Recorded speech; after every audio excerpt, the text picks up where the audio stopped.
नमस्कार मित्रांनो, आज आपण एका सुंदर ठिकाणी जाणार आहे. तरी बघूयात कुठं चाललंय ते. पुढं आपला ब्लॉग कंटिन्यू करा, समजेलच कुठं चाललंय ते. चला भेटूयात. तर मित्रांनो, आज आपण चाललेलो आहे. भेटू. आवाज टाकायची गरज नाही ना, काही गरज नाही.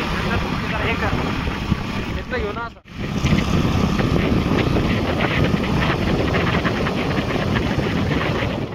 पुढं इथं येऊन एका आजीच्या घराखाली सामान ठेवतात, तिथे थांबलो होतो.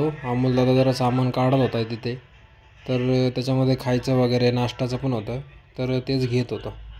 आणि मग काय तर इथं मंदिरामध्ये येऊन मुक्काम ठोकला होता. तर सगळीजणं जमा झाली आणि इथंच आराम केला आज. आणि नंतर काय सकाळचं चढायचं होतं, त्यामुळं आम्ही पण जरा आराम करून घेतला. मग काय सकाळी दुसऱ्या दिवशी 3:45 वाजता उठलो आणि इथं मोहिमेची तयारी चालली होती.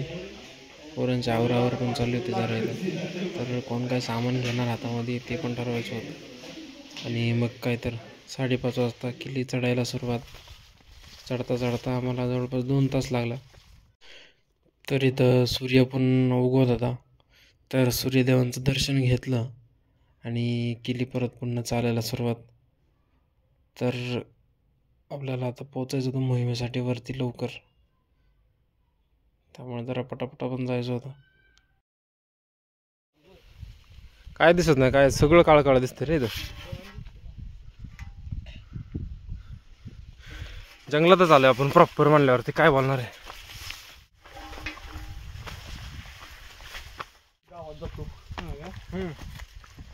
गावात कुठं जातो?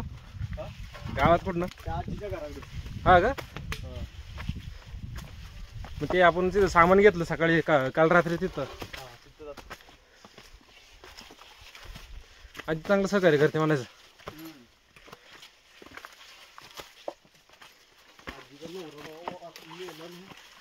हा का?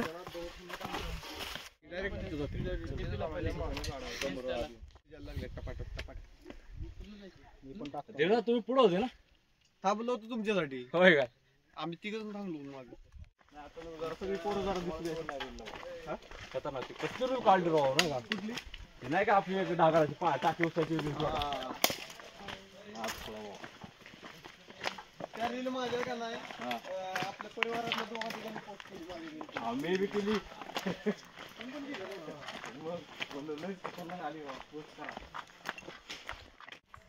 आणि इथं काय सगळीजण खूप दिवसांना भेटली होती, त्याच्यामुळं सगळ्यांच्या गप्पा गोष्टी चालल्या होत्या. आम्ही चाललो होतो मागं, आपलं ऐकत त्यांचं काय चाललंय ते. मग काय चला तर पुढं आपण मोहिमेची तयारी दाखवणारच आहे. चला बघूयात. 12 एकडा परिवाराबरोबर आपली पहिलीच मोहीम होती. आणि इथं 12 एकडाने लावलेला बोर्ड होता काडाचा, त्याच्यावरती बाकी सगळेजण आपले निकष देत होते. आणि इथं वरती चढून आलो होतो. वरती आत्ता आपल्याला कडा चढून जायचं होतं, तरी माकडं पण होते, त्याच्यामुळे जरा काही थांबले होते, काही चालले होते वरती. आणि जरा वेळात माकडं गेले तिथनं, तर आम्ही पण वरती चढून गेलो आणि पुढं गेलो. आणि थोडंसं वरती गेल्यावरती दृश्य बघितलं खालचं, तर एकदम खतरनाक असा कडा दिसत होता. तर आम्ही विचार केला तर पावसाळ्यामध्ये कसं होत असेल, की पाय घसरायचे वगैरे, किंवा कोण येत असेल नसेल. तेच धीरजांना माती साफ करते.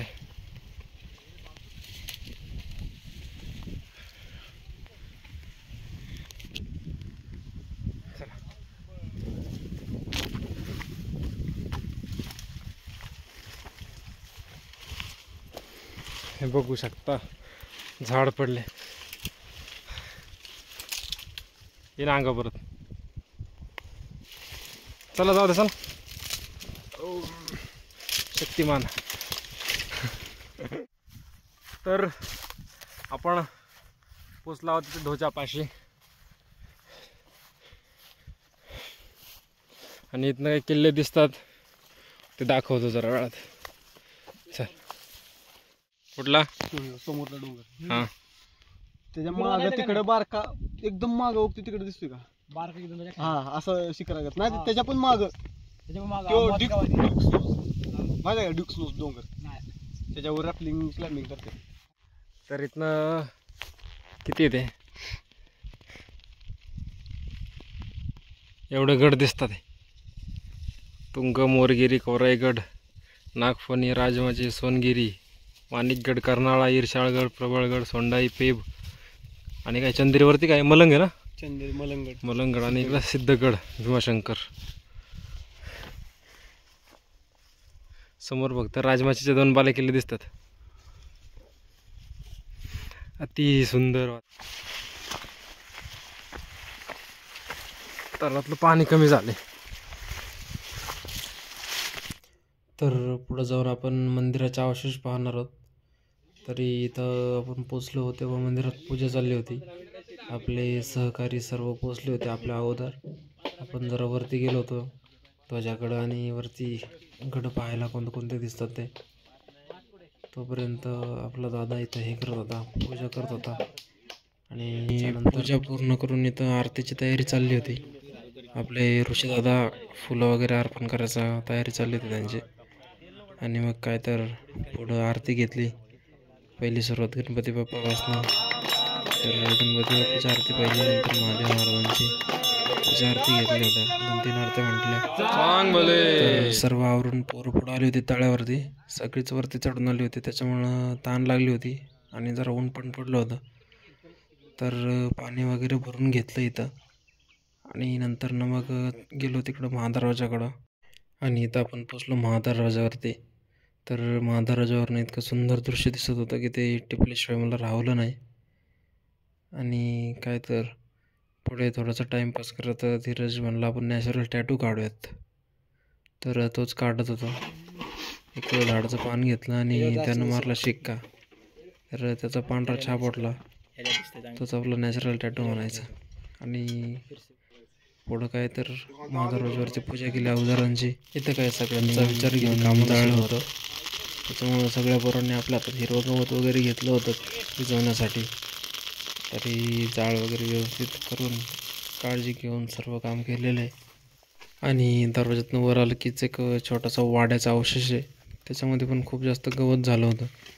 ते पण गवत उपसायचं होतं. तरी सर्व पोरं तेच करत होते. काही जण खाली टाक्यांकडे गेले होते. टाक्यातलं पाणी वगैरे बघायचं होतं स्वच्छ आहे का ते. आणि इथलं आम्ही वाड्यातलं काढत होतो. वाड्याच्या इथलं गवत काढून आम्ही सर्वजण आलो होतो वरती. टाकीच्या जवळचं गवत जर जास्तच वाढलं होतं, तेच काढायचं होतं. आणि काय तर पुरं लागली कामाला. घेतलं गवत काढून आणि गवत काढून झाल्यावरती जरा स्वच्छ दिसत होतं. त्यानंतर आम्ही उतरलो खाली. म्हणजे की आपल्याला जायचं होतं मंदिराच्या इकडे बसायला किंवा जेवण तयार करत होत्या ताई. तिकडं जेवणच करायला जायचं होतं. तर जाता जाता आपल्याला सापडली होती चिचाराटीची झाड. तर चिचाराटी भेटलेली आहेत आणि काढतात ते. हा आनंद लुटायसाठी हा आनंद ढाकलाच यायला लागेल डायरेक्ट रस्त्यामध्ये चिचाराटी. ते बघा, बघू शकता तुम्ही. हे आमचं पिकवलेलं शेत आहे. आमचं कडीपत्त्याचं शेत पण तिकडे वावर दाखवतो. खूपच जास्त चिचरडी आहे तिथे. तरी या खायला भाजी करतो आता घरी नेऊनच त्यांची. तिथं टॅचायला काही नाही. तर मित्रांनो, तुम्ही बघू शकता इथे खूप जास्त चिचारडी तोडून चालवलेली आहेत या माणसांनी. एवढी पराकाष्ठा फक्त माझ्यासाठी चाललेली आहे असं मला वाटतंय. तरी ही पराकाष्ठा फळाला आणू आपण संध्याकाळी. आज 2 भाकरी तरी खाऊ या चिचारड्याबरोबर. तर म्हणल्याप्रमाणे तर खाली आलो होतो. जेवण करतात आहे तिथं. तर इथं जेवणाची तयारी चालली होती. आणि आता आपण जाणार आहे वरती. पोरं खेळणार तर सुरपरंब्या. तर तिकडंच जाणार आहेत आपण बघायला. चला.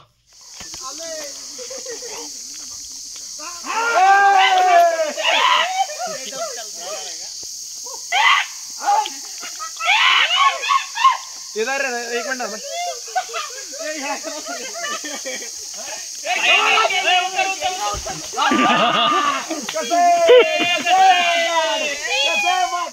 तर इथं सुरपरंब्या खेळता खेळता एक छोटंसं वळण आलं होतं.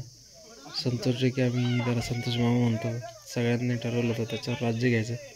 आणि तो गेला होता एकदम शेंड्यामध्ये. तर खाल्लं काही दिसत नव्हतं व्यवस्थित. तरी घेतलं आपण छोटासा शूट. आणि सायलराव गेला त्याला वरती पकडायला. सायलराववर होतं राज्य. कसं दिसतं एकदम शेंड्यात दिसतोय तो पण फार. कुठं गेलाय तो शेंडा पार.